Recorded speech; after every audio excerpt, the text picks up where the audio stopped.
Yeah, absolutely.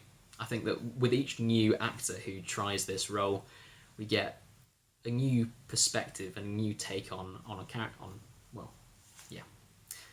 With each actor that takes on this role, we get a new perspective on a character, and so the more the merrier in that sense. That sure, some may work more than others, but I think that it's really interesting to explore that anyway. I think people should be writing new plays with better female characters than Shakespeare does.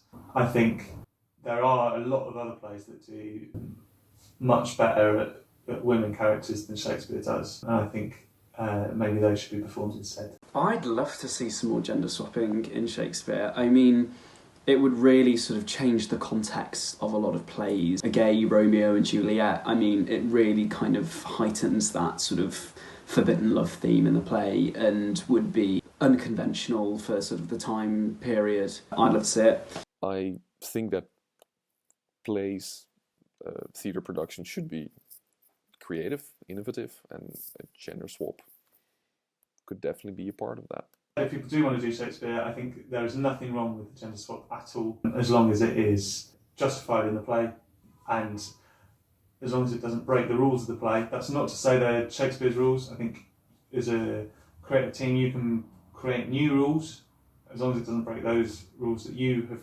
adopted or created, then absolutely go for it. I think a lot of the times plays are more interesting because of it. I definitely think gender should be played with more in theatre. I think in a lot of cases it wouldn't work. But I think if you've got a great director and a good actor, I think you can really make very well educated choices.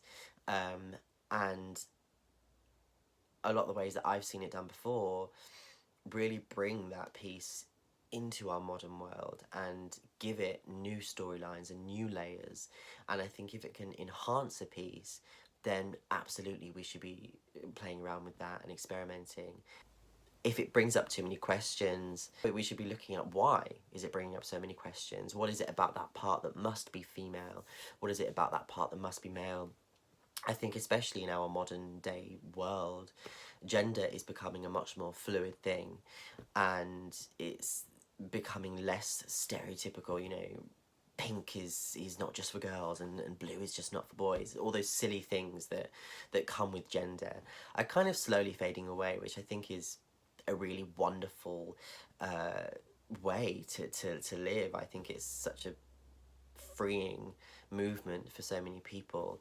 And I think we should be applying that to theatre. We should be kind of breaking down these gender stereotypes and seeing why that gender matters in that character. I think that is a huge question that we should be asking ourselves. What does that gender contribute to that character? I think there are some roles that should sort of stick as their gender. I would think Lady Macbeth should always be a woman. I don't know why, but it's just such an interesting female part. I think it's... I can't really explain it. But then who wouldn't maybe want to see a Lady Macbeth and a woman playing Macbeth? That might be interesting. I think it just opens up a lot of avenues for exploration and development. You know, these plays have been going for hundreds and hundreds of years, and the things that experimentation with time period and setting can do really just recontextualises Shakespeare's amazing writing. There's so much that can be explored, and I think gender is explored a lot in Shakespeare's plays, and it just adds a new conversation to it, and I think that's how we keep audiences coming back.